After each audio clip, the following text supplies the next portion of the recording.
সাইকেলটা তো কালকে গ্যারেজ থেকে পাওয়া গেছে, দেখেছে ভাইয়েরই সাইকেল। ওই আর কি ছবি দেখানো হয়েছে, তো সাইকেলের গ্যারেজের ওই কাকু চিনতেও পেরেছে।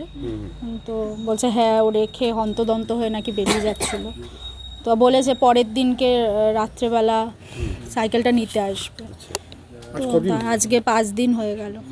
কি মনে হচ্ছে সাইকেলটা গ্যারেজে রেখে? সেটাই তো, এখন আমি তো এখন তো সব কিছুই মানে মাথার ওপর দিয়ে আমাদের বেরিয়ে যাচ্ছে। ফ্রি ফায়ার গেম কিছু মোবাইলে গেম খেলতো? গেম তো দেখুন এখন সবাই খেলে, সেটা ও পড়ার মাঝে মাঝে খেলতে, এমন তো না যে সারাক্ষণ গেমের মধ্যে ঢুকে রয়েছে, সেটা তো আমরা কখনো লক্ষ্য করিনি বা মা বাবাও লক্ষ্য করেনি।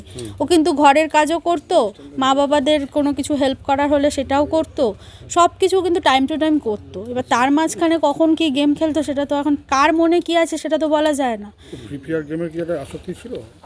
সেভাবে তো দেখিনি, আমিও তো 7টা দিন, আমি শুক্রবার বাড়ি গেছি, আমি 5-6 দিন মতো ছিলাম, তো আমি তো সেভাবে দেখিনি। ওর স্নান করতে করে ওয়ার্ড্রপের ওপরে ফোনটা রেখেই কিন্তু, এবার আমার সামনে তো এগুলো আমি দেখেছি। নিয়ে ওই যে গেম খেলে বা কিছু করে নিয়ে বকাবকি করেছিলেন?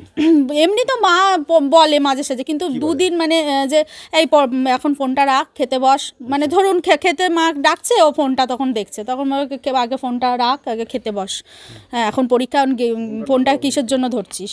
তো এই জিনিসগুলো, সেটা কিন্তু এই রবিবার দিন কিছু হয়নি।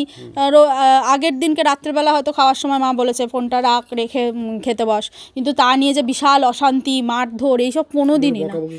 না, ওর তো সেই জিনিসটা কখনো আমাদের ওই অবিশ্বাসের জায়গা কোনো তৈরি হয়নি। কোনো বন্ধু